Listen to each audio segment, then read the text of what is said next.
te amamos.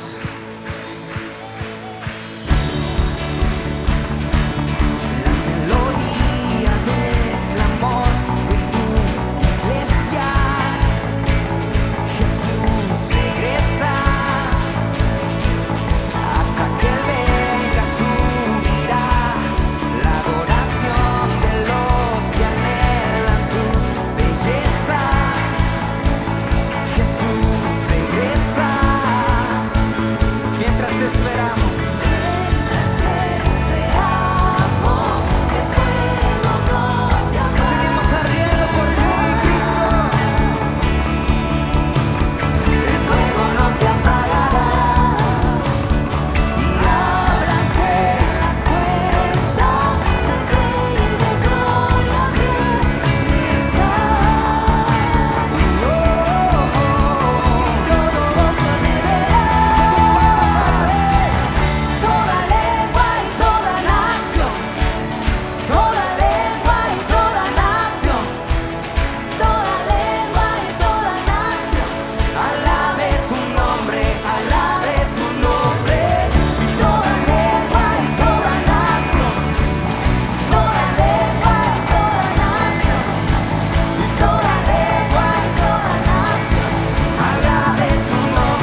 En el libro de Apocalipsis, porque estamos compartiendo acerca del Apocalipsis. Espero que usted siga leyendo el libro de Apocalipsis y que el tal vez no comprender o entender algunas cosas no le haga desistir de leer este libro, porque no solamente lo puede usted leer de manera, pues como usted sabe, sino lo que podemos leerlo con la ayuda del Espíritu Santo. Y entonces cuando lo leemos con la ayuda del Espíritu Santo, el Espíritu Santo nos va a iluminar. El Espíritu Santo no nos va a traer una nueva revelación, porque la revelación ya fue dada, fue establecida, pero ahora el Espíritu Santo nos puede dar iluminación para poder tener entendimiento de la palabra de Dios. Así que en el nombre de Jesús yo le invito a que usted siga leyendo. Gracias, Dani. Gracias, puedes descansar. Te agradezco este tiempo en el nombre de Jesús. Si usted no ve a algunos músicos, estamos apoyando a algunos pastores de nuestra red que no tienen grupo de alabanza, que pues usan pistas y no tienen la bendición que nosotros tenemos de tener no uno, sino dos o hasta tres grupos de alabanza. Entonces dijimos, pues vamos a activarlos, porque no es justo que nos comamos todo el pastel, hay que compartir el pastel.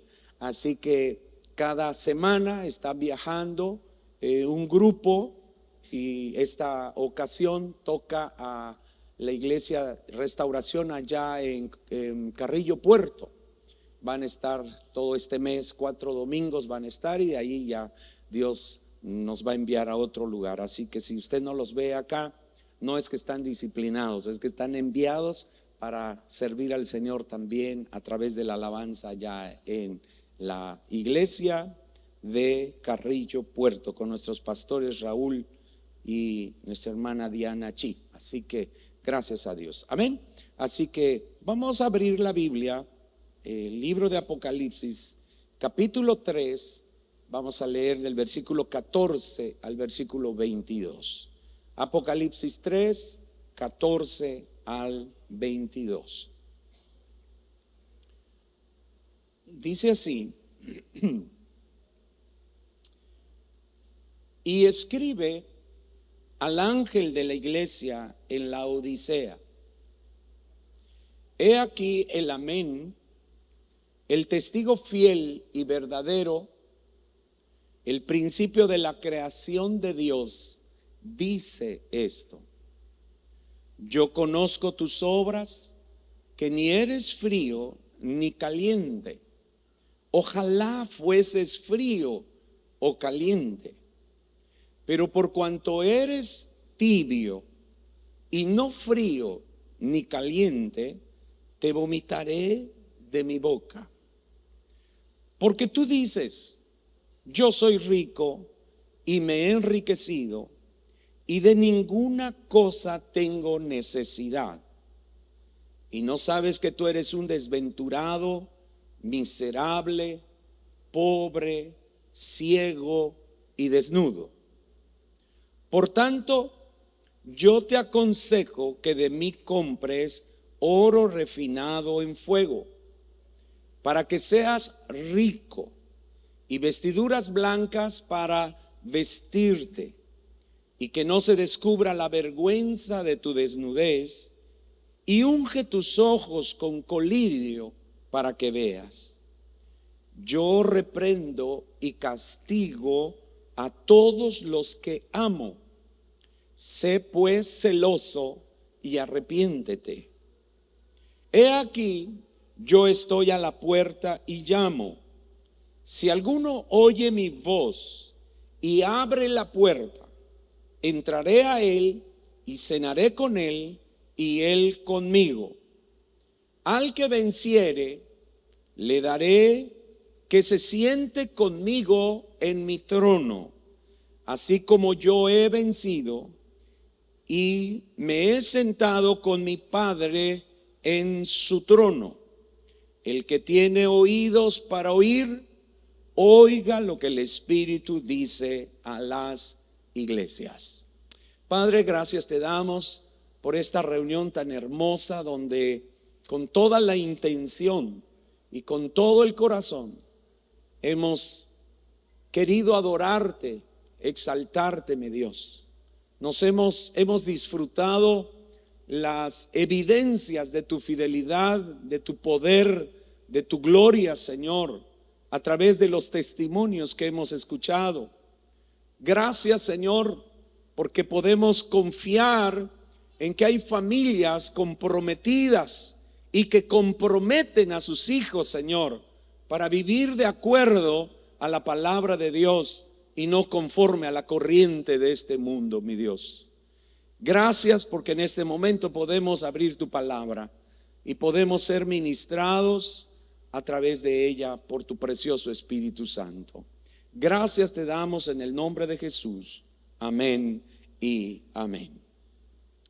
Si algún título pudiéramos ponerle a este pasaje o a este mensaje, sería la Odisea, el juicio contra los tibios.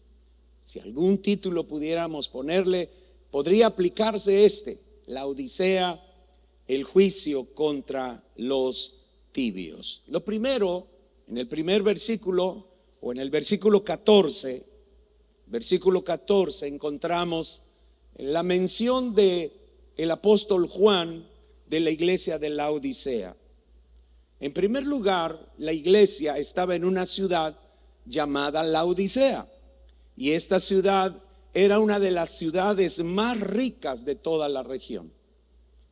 Pero también Laodicea se caracterizaba por ser otro importante centro de culto al emperador.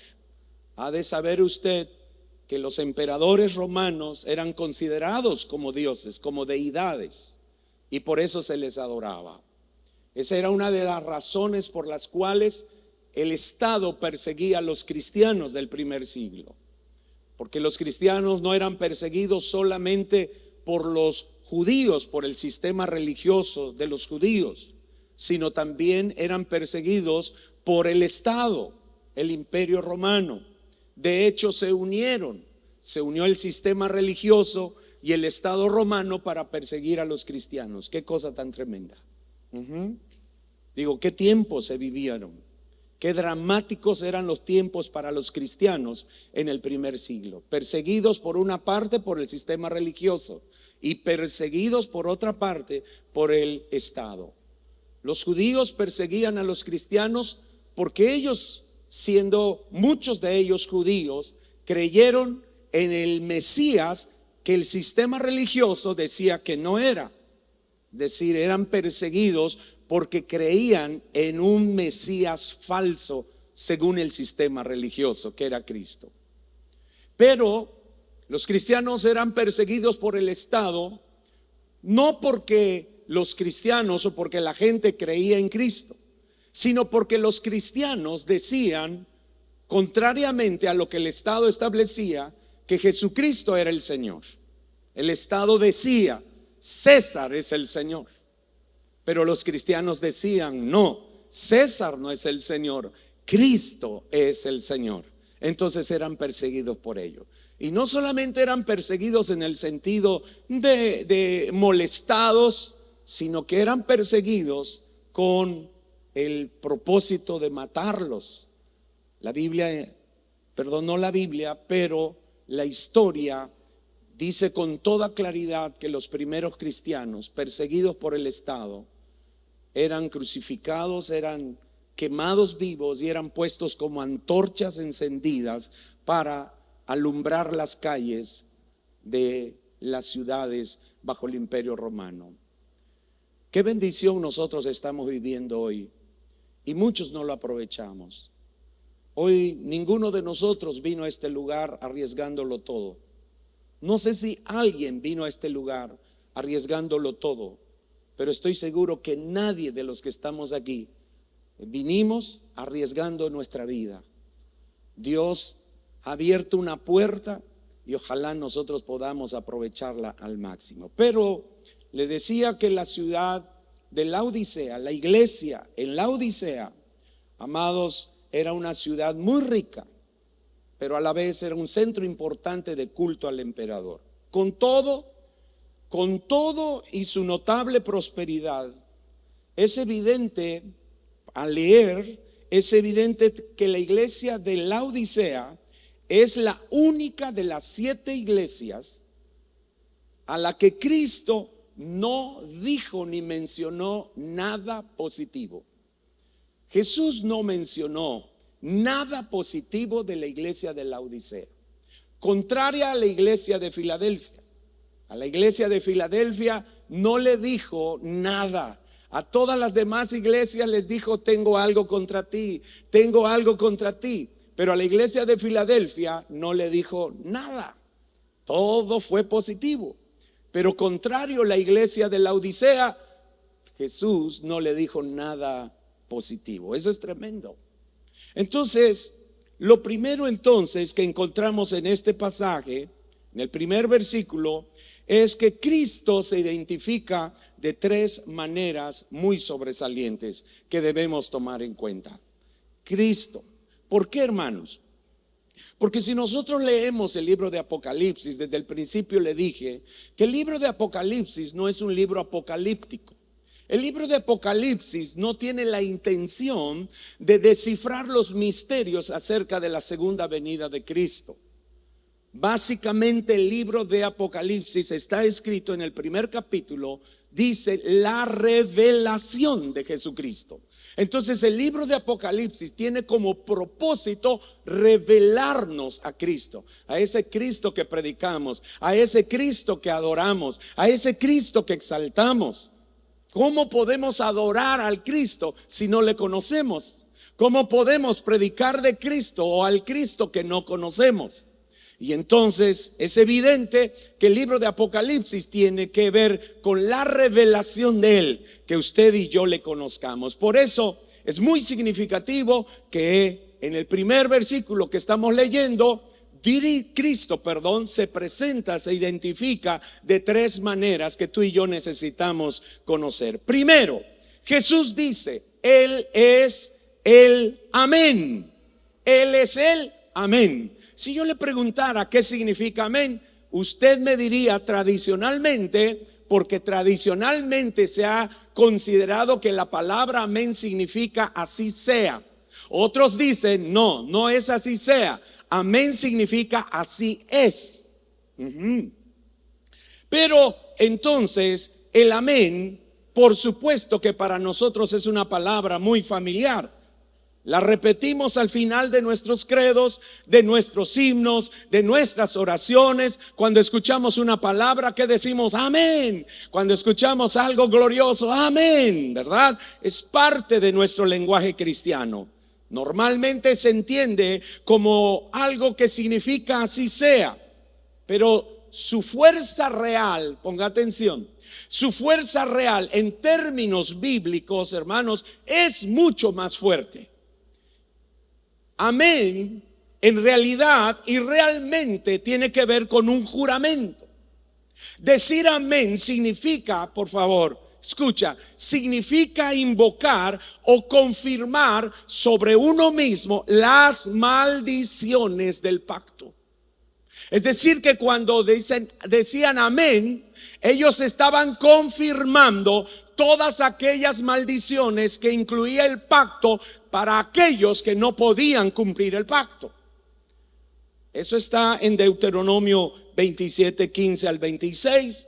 Lo puede encontrar en Nehemías 12 al 13, pero voy a leerle solamente Números 5, 21 al 22. Dice: el sacerdote conjugará a la mujer con juramento de maldición y dirá a la mujer: Jehová te haga maldición y execración en medio de tu pueblo, haciendo Jehová que tu muslo caiga y que tu vientre se hinche, y estas aguas que dan maldición entren en tus entrañas y hagan hinchar tu vientre y caer tu muslo.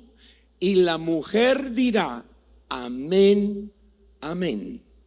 Entonces, normalmente el significado que nosotros le damos de amén es muy relativo y muy suavecito.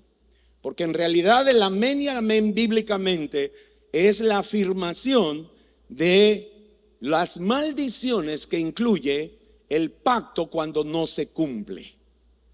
Por eso aquí está este pasaje. Pero como nuestro sí y amén, ¿cómo se llama nuestro sí y amén? Si yo le preguntara, bueno, hoy bajo el nuevo pacto, ¿cómo se llama nuestro sí y nuestro amén? Pues obviamente es Jesucristo. Porque Jesucristo es la garantía de las promesas del pacto. Por su perfecta obediencia, su sacrificio expiatorio y su continua intercesión ante el tribunal celestial, amados, ahora nuestro sí y nuestro amén no es algo que nosotros decimos, sino es algo que nosotros tenemos. Amén. Ya nadie quiere decir amén.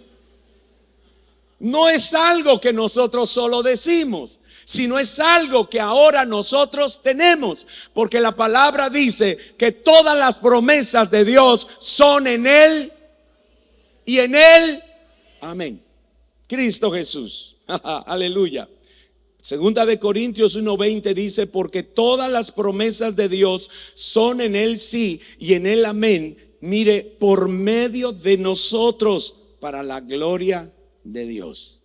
Así, nuestro amén en respuesta a la palabra de Dios es a la vez un juramento y un reconocimiento que nuestra salvación depende completamente no de nuestra perfecta observancia al pacto, sino de la perfecta observancia del pacto que hizo Cristo Jesús, que se colocó a sí mismo en nuestro lugar bajo las estipulaciones y aún las maldiciones del pacto. Claro, esto es maravilloso, que ahora nuestro amén es Jesucristo. Y por eso dice acá, el amén. Así que con toda confianza ahora usted puede decir amén. Diga amén, hermano. Porque no es algo que decimos, es algo que tenemos. Porque el que cumplió perfectamente las observancias del pacto fue Cristo Jesús. Amén. En nuestro lugar. Y qué maravilloso que hoy nuestra confianza y nuestra fe en Cristo, entonces hoy nos permite disfrutar la bendición del amén. Pero en segundo lugar, le dije que el Señor se presenta de tres maneras. En segundo lugar, Jesús también se presenta como el testigo fiel y verdadero, en cuya palabra, qué hermoso, podemos confiar eternamente. En cuya palabra podemos confiar eternamente. La palabra de Dios, Cristo, que es la palabra, amados, es digno de toda confianza, porque Él es el testigo fiel y verdadero. Él es un testigo fiel porque su testimonio es verdadero. Y es un testigo verdadero porque en Él reside la completa realización de todos los requisitos que hacen de cualquier persona un testigo real y verdadero. Y es así que como testigo infalible y plenamente autorizado, que Cristo presenta testimonio convincente contra la iglesia de la Odisea. O sea, Él es el que tiene el derecho, tiene la autoridad para presentarse y para dar un testimonio convincente, en este caso contra la iglesia de Laodicea. Tercero, Él es el principio. Qué maravilloso. Cristo no solamente es el amén, Cristo es el testigo fiel y verdadero, y Cristo es el principio de la creación de Dios. Es decir, Cristo es el arquitecto, es el arche, tanto el origen como el regente de toda la creación. Cristo. no solamente es el arquitecto, no solamente es el ejecutor de la obra, sino que Cristo es el regente, el que gobierna toda la creación. Es el soberano, es el regente, es el gobernante absoluto de toda la creación. Hasta las cosas más que nos puedan parecer más pequeñas e insignificantes en nuestra vida, Dios lo hizo. ¿Por qué? Porque Él tiene un plan eterno para nuestras vidas. Mire qué dice Colosenses capítulo 1, 15 al 18, glorioso palabra. Dice, Él es la imagen, la sustancia, dice, del Dios invisible. Él es el primogénito de toda creación, porque en Él fueron creadas todas las cosas, las que hay en los cielos y las que hay en la tierra, visibles e invisibles, sean tronos, sean dominios, sean principados, sean potestades. Todo fue creado por medio de Él y para Él. Y Él es antes de todas las cosas. Y mire, y todas las cosas en Él subsisten. Él es la cabeza del cuerpo que es la iglesia, el que es el principio, el primogénito de entre los muertos, para que en todo tenga la preeminencia. ¿Quién? Jesucristo. Por eso Jesucristo es el principio de toda la creación. Así que el que habla la Odisea es el amén, es el gran garante del pacto, el infalible testigo que es fiel y verdad, y la verdad misma, que con toda la autoridad posee el creador y el rey del universo, y él se presenta para dar testimonio de la iglesia, o no de la iglesia, en este caso contra la iglesia de la Odisea. Pasamos al versículo 3, 15 al 16. El pasaje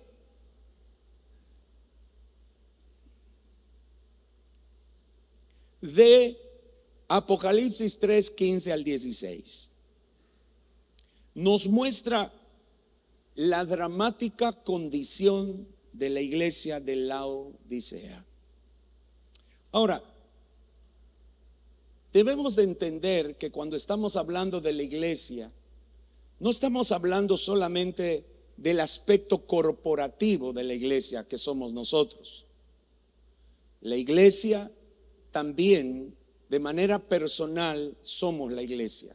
Es decir, si nadie estuviera en este lugar y solo usted estuviera acá, esa sería la iglesia. Porque la iglesia no solamente tiene una expresión corporativa como ahorita estamos, sino que la iglesia tiene una expresión personal. Es decir, tú y yo, de manera individual y de manera personal, somos la iglesia. Claro que cuando nos reunimos, como en esta ocasión, también somos la iglesia. Entonces esto es muy importante. ¿Por qué? Porque los mensajes a la iglesia, a las 7 iglesias, eran mensajes muy específicos y que no han pasado y que no han perdido su vigencia, sino que en este tiempo pueden ser mensajes de parte de Dios para nuestra propia vida. Y por eso en el pasaje aparece del 15 al 16, aparece y Jesús mismo habla acerca de la dramática condición de la iglesia de Laodicea. Laodicea era tibia. La condición de la iglesia de Laodicea es que era una iglesia tibia. Claramente encontramos en el texto, no era, Jesús mismo da testimonio de que esta iglesia no era fría ni era caliente, sino que era tibia. Esto muchas veces se ha interpretado, amados, como que si caliente significara una iglesia piadosa, entusiasta, comprometida apasionada y fría, como si significase una iglesia con antagonismo, con impiedad, indiferente. Pero para entender su justa explicación, necesitamos nosotros comprender el contexto histórico de esta iglesia y aún el contexto geográfico para que podamos entender el mensaje. Laodicea, la ciudad de Laodicea estaba situada entre dos ciudades importantes. La primera ciudad era Colosas y la segunda ciudad era Hierápolis. Colosas, esta ciudad, acuñada en un angosto valle a la sombra de elevadas montañas, estaba regada por helados arroyos que se precipitaban desde las alturas.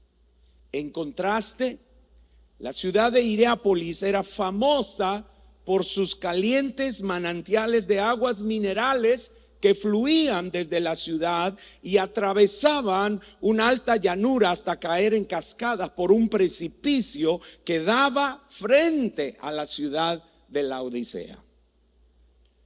Ahora bien, para cuando el agua llegaba al suelo, al valle donde estaba asentada la ciudad de Laodicea, el agua estaba tibia, putrefacta y no se abunda. Por lo tanto, amados, en Colosas uno podía refrescarse con agua de beber clara, fría y vigorizante. En la ciudad de Hierápolis uno podía curarse bañándose en sus pozas de agua caliente cargada de minerales. Entonces, por un lado, el agua fría refrescaba al sediento, una agua que se podía beber y refrescar al que estaba sediento. Por el otro lado, el agua de Hierápolis sanaba las enfermedades por esas aguas que contenían minerales. Pero Laodicea, las aguas no eran ni calientes para recobrar la salud, ni frías para poder beber. En otras palabras, la acusación básica, mis amados, contra la iglesia de Laodicea es que es inútil, no sirve para nada. La iglesia de Laodicea, lamentablemente, aunque era rica y la riqueza de la ciudad también se manifestaba en la riqueza de la iglesia, sin embargo, la iglesia de Laodicea, según el testimonio de Cristo, es que ni cura la enfermedad, ni sirve para calmar la sed de resecos labios y gargantas necesitadas de agua fresca.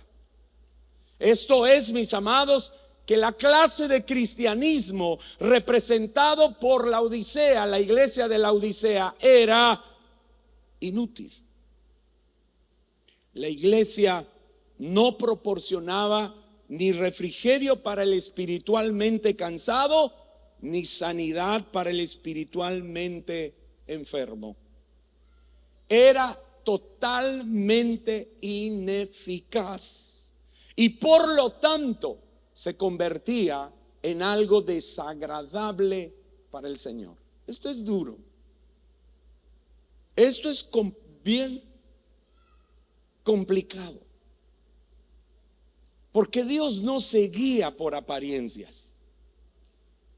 Nuestras apariencias no sorprenden a Dios. Nuestra imagen no sorprende a Dios. ¿Por qué? Porque Él mismo dice, cada vez que habla a las iglesias, le dice: yo conozco tus obras. Yo no solo miro tu apariencia, yo no solo miro tu imagen, yo no solo miro lo externo, yo conozco tus obras. Y a la iglesia de Laodicea le dice: yo conozco lo que verdaderamente eres detrás, tal vez, no sé, tal vez de un buen edificio, tal vez de buenas actividades, tal vez de buena apariencia, de buena imagen, de mucho activismo. Detrás de eso yo conozco tus obras y sé que eres tibio, eres inútil, eres incapaz de refrescar el alma del cansado y eres incapaz de sanar al que está enfermo. Amados, era totalmente ineficaz y por lo tanto la iglesia de Laodicea se convertía en algo desagradable. Así, la iglesia no está siendo reprendida por su temperatura espiritual, sino por la esterilidad de sus obras. Esto explica la declaración de Cristo. Dice: ojalá fueras frío o caliente, ojalá fueras frío o caliente. Él no está diciendo que la franca apostasía es preferible a una posición intermedia. Más bien, él está diciendo que ojalá los cristianos de Laodicea, los cristianos de Campeche, influyeran sobre la sociedad. De tal manera que una iglesia, un cristiano que no influye en su sociedad, es un cristiano, es una iglesia como Laodicea. Si como creyentes, como cristianos y como iglesia, aunque hoy nos llamamos Restauración, no somos o no estamos siendo capaces de influir en la sociedad, somos igual o peor que la iglesia de Laodicea. Aunque tengamos una bonita apariencia, aunque tengamos una bonita imagen, aunque tengamos un gran edificio, aunque tengamos una infraestructura que tal vez otros no tienen, Dios no estaba hablando ni se estaba refiriendo a la temperatura espiritual de la iglesia de Laodicea, sino que Él estaba hablando, tenía contra la iglesia su esterilidad para obrar e influir en la ciudad donde estaban.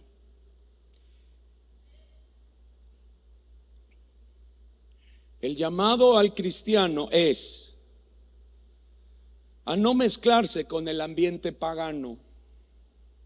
¿Qué es lo que nos quita poder? ¿Qué es lo que nos hace ineficaces? ¿Qué es lo que nos roba el poder influir para cambiar y transformar una sociedad? El que nos mezclemos. El que nos mezclemos.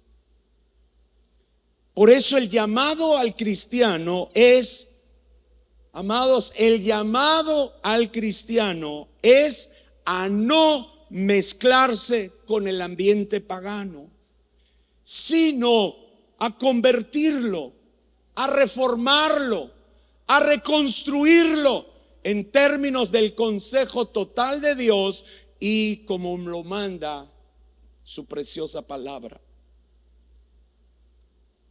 No podemos seguir siendo una iglesia evangélica o cristianos evangélicos, pero continuamos llevando una vida complaciente con el mundo, indiferentes, ajenos a la violencia, a la maldad y a toda la desgracia humana en la que vive hoy nuestra sociedad. Si no estamos influyendo, si mi vida como cristiano evangélico no está influyendo para convertir, para reformar, para reconstruir una sociedad, una ciudad, somos como la iglesia de Laodicea. Tenemos hermosa alabanza, tenemos, mire, tremendos instrumentos, tenemos un buen edificio, tenemos clima, tenemos grandes ministerios, pero si no estamos siendo una influencia para convertir, reformar, transformar, reconstruir desde el núcleo más cercano a nuestra vida, que es nuestra familia, entonces, con todo y eso, creo que Dios nos tiene que decir que somos tibios. Dios tendría que decirnos: ojalá fueses frío, ojalá fueses caliente. Pero porque eres tibio, mire qué tremenda declaración: te vomitaré de mi boca. No podemos seguir siendo una iglesia evangélica y no tener la capacidad de influir para un cambio en la sociedad. Es más, a veces hasta entre nosotros mismos hay gente que está queriendo llegar a la iglesia y nosotros mismos a veces somos un estorbo para que se afirmen, para que se establezcan. Qué tremendo. A menudo como iglesia tememos hacer declaraciones políticas con el argumento de que no debemos mezclarnos en ella, pero la realidad es por el miedo a perder todo lo que el mundo nos ofrece o el miedo a ser perseguidos, avergonzados, burlados y desechados. Pero cualquiera que sea la excusa, mis amados, una iglesia así está desobedeciendo la palabra de Dios. Amados, si una iglesia no está transformando a su sociedad, si no está cristianizando la cultura, la pregunta es: ¿para qué sirve? ¿Para qué sirven nuestras reuniones? ¿Para qué sirven nuestros eventos? ¿Para qué sirve todo lo que hacemos acá? Si no, como iglesia, no está transformando nuestra sociedad. Y la palabra de Dios es muy clara: no sirve para nada. No sirve para nada. Mateo capítulo 5, 13, mire qué dice: si la sal se desvaneciere, ¿con qué será salada? Miren la afirmación de Cristo, el dueño de la iglesia. Dice: no sirve más para nada, sino para ser echada fuera y hollada por los hombres. Wow. Por eso, porque eres tibia, te vomitaré de mi boca. Ahora, ¿esto qué es? O sea, no es algo nuevo. Lo que Jesús está diciendo, mire, lo que Jesús le está diciendo a la iglesia de la Odisea: porque eres tibia, te vomitaré de mi boca. Es solo el eco de lo que el Señor le dijo a su pueblo en Levítico capítulo 18, 24 al 28. Mire qué dice Levítico 18, 24 al 28. Dice: en ninguna de estas cosas os amancillaréis, pues en todas estas cosas se han corrompido las naciones que yo he hecho delante de vosotros, y la tierra fue contaminada, y yo visité su maldad sobre ella. Y mire qué dice: y la tierra vomitó sus moradores. Guardad pues vosotros mis estatutos y mis ordenanzas, y no hagáis ninguna de estas abominaciones, ni el natural ni el extranjero que mora entre vosotros, porque todas estas abominaciones hicieron los hombres de aquella tierra que fueron antes de vosotros, y la tierra fue contaminada. No sea que la tierra os vomite por haberla contaminado, como vomitó a la nación que la habitó antes de vosotros. Entonces, el llamado al cristiano es a no mezclarnos. De verdad queremos ver una ciudad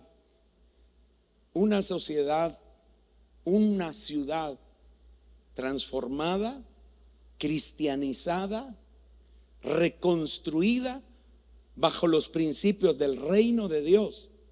Mis amados, tenemos que alinearnos a los principios, a la cultura del reino de Dios. El día en que nos mezclamos, y tenemos que reconocer que hoy la iglesia está muy mezclada, hermanos. La iglesia tiene aún mucha influencia del mundo. La iglesia está más influenciada por el mundo que la iglesia influenciando al mundo.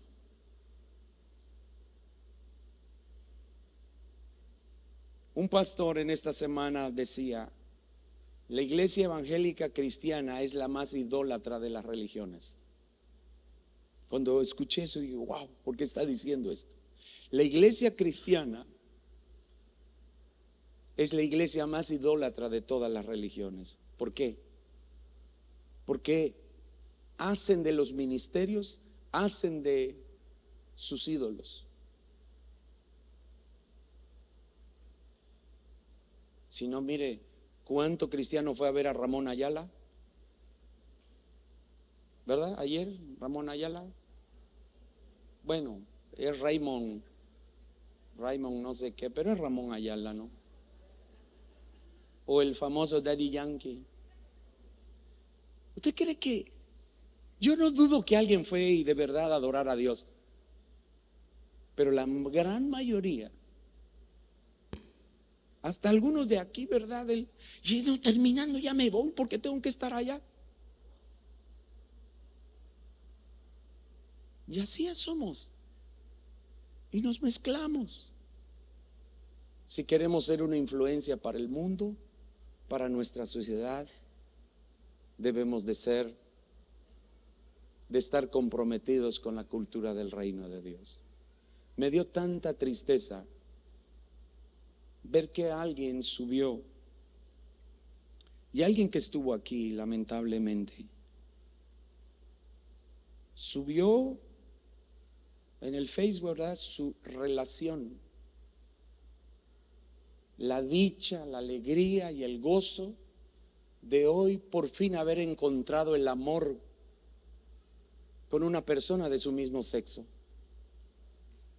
Y lo subió y con toda. Pero ¿sabe qué tristeza me dio? Ver a algunos de aquí ponerle like a esa publicación. Digo, ¿cómo? ¿No condenamos? ¿No odiamos a que tienen esa preferencia y están bajo ese engaño y esa mentira? No los condenamos ni los odiamos, porque Dios no nos da permiso de odiar a las personas porque son diferentes a nosotros.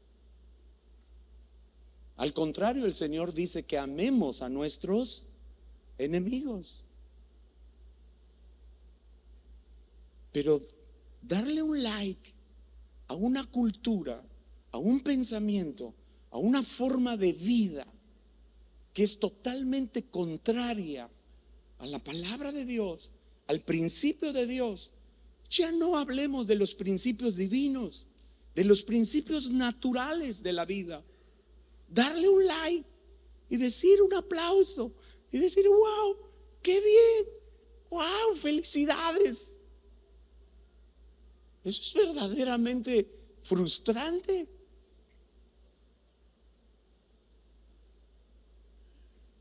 Y así estaba la iglesia de la Odisea.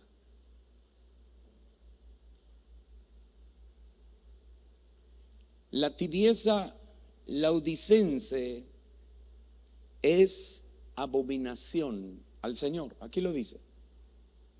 Una vida tibia, un cristianismo tibio. Mis amados, un cristianismo tibio es abominación al Señor.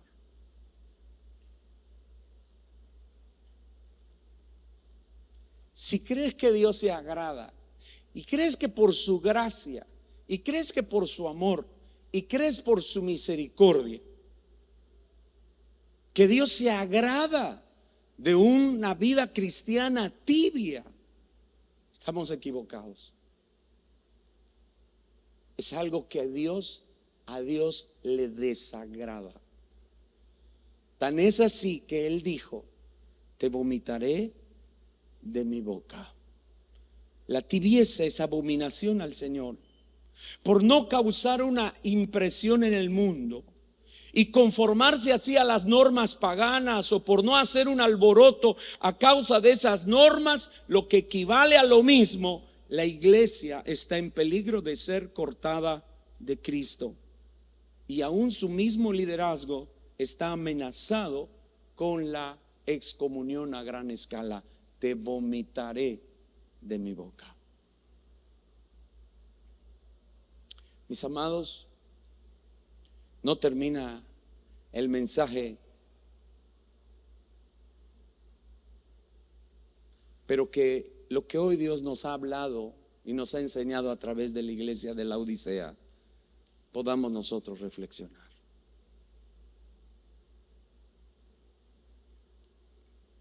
Yo sí quiero ver una ciudad transformada. Yo sí quiero ver una nación transformada. Pero no hay otro camino. No hay otro camino. La mezcla con el mundo nos puede hacer popular. La mezcla con el mundo nos puede evitar que nos persigan, tal vez. Pero la mezcla con el mundo es incapaz de transformar una nación, una ciudad, un país. Desde el núcleo más pequeño en el que tú vives, hermano, hermana, yo te invito a que vivamos, o seamos fríos o seamos calientes, pero no tibios. Y ya le expliqué, frío no significa ser indiferente, apático al Señor. Caliente no significa solo ser apasionado. Y qué hermoso que podamos ser fríos y también calientes. Que nuestra vida pueda refrescar la vida de otros en el Señor. O que nuestra vida pueda traer sanidad a la vida de otros. Pero no la tibieza. Porque Dios es muy claro. La tibieza no le agrada al Señor. Toca a tu hermano. ¿Estará frío o estará caliente? Tócalo. ¿Estará frío? Este está bien frío, pastor, ya se durmió. Mi esposa está más fría.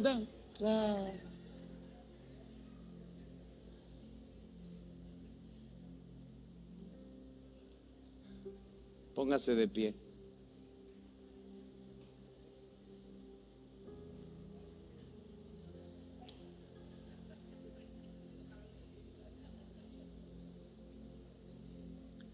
Póngase de pie.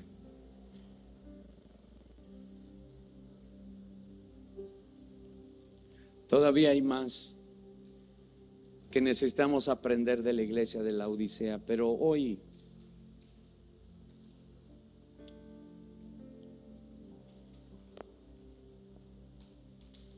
Señor, en esta mañana, tal vez el mensaje definitivamente no fue muy inspiracional, mi Dios.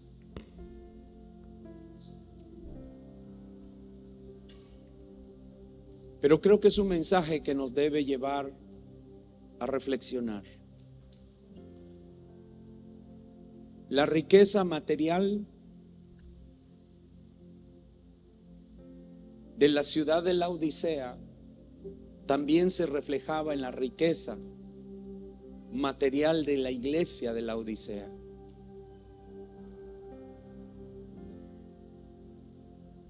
Y probablemente esa riqueza les daba una buena apariencia. Tan es así que ellos mismos decían de sí mismos: yo soy rica, no tengo necesidad de nada. Pero el testimonio de Cristo era completamente diferente. Dices que eres rica, pero eres un pobre, miserable, desventurado. Porque Dios no se deja impresionar por nuestra apariencia. Dios conoce nuestras obras. Y le dijo a la iglesia de la Odisea: ojalá fueses frío, ojalá fueses caliente, pero eres tibia. Pero aún en medio de esta condición,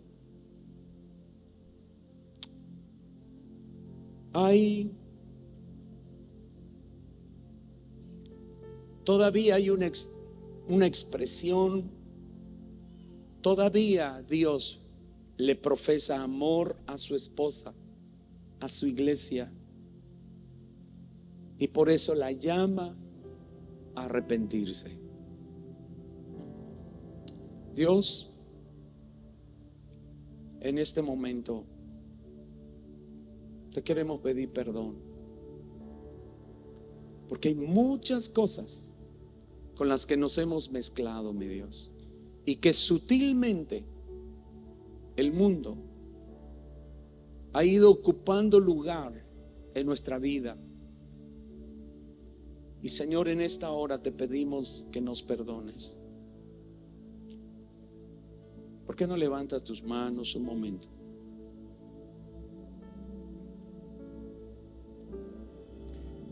Y hoy le decimos al Espíritu Santo que nos revele aquellas cosas en las que nos hemos mezclado, aquellas cosas que hemos adoptado y aquellas cosas que hemos aceptado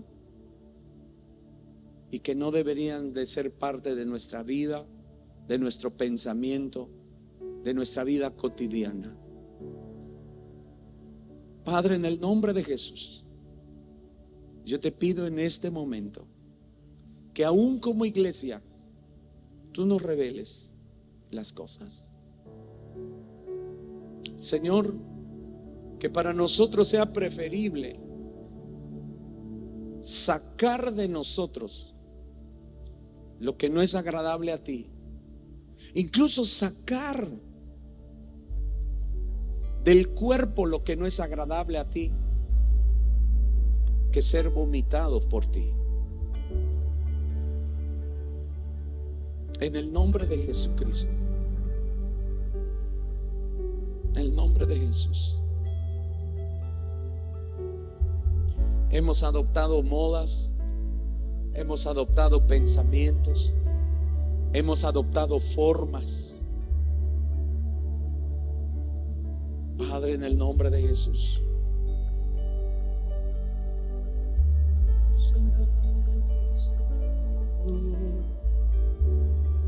Espíritu Santo, llévanos a un arrepentimiento verdadero, mi Dios. Que los padres podamos llegar a nuestras casas y decir: a ver, ¿qué hemos aceptado del mundo en esta casa? ¿Qué hemos aceptado de la cultura del mundo en esta casa? Hay cosas que preferimos más del mundo que de la palabra de Dios.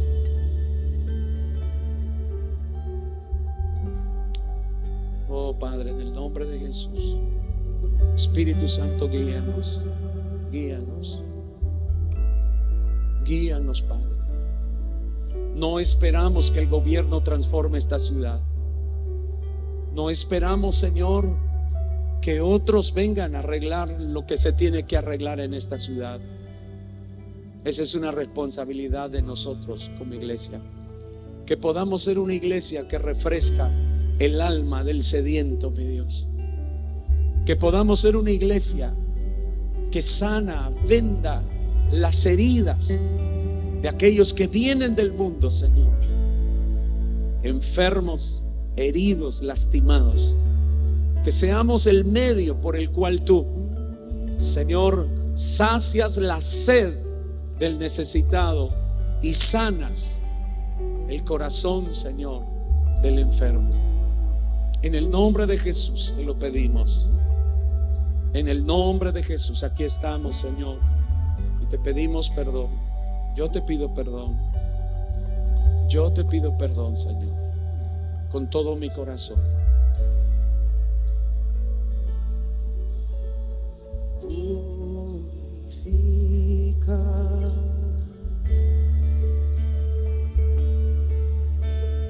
Quita lo oculto, quita las cosas, quita las cosas, que no son gratas a ti. Recuerda cuán importante es para tu vida y para la obra mostrar fidelidad con tus ofrendas y diezmos. Si deseas hacer una donación, te proporcionamos los siguientes números de cuenta.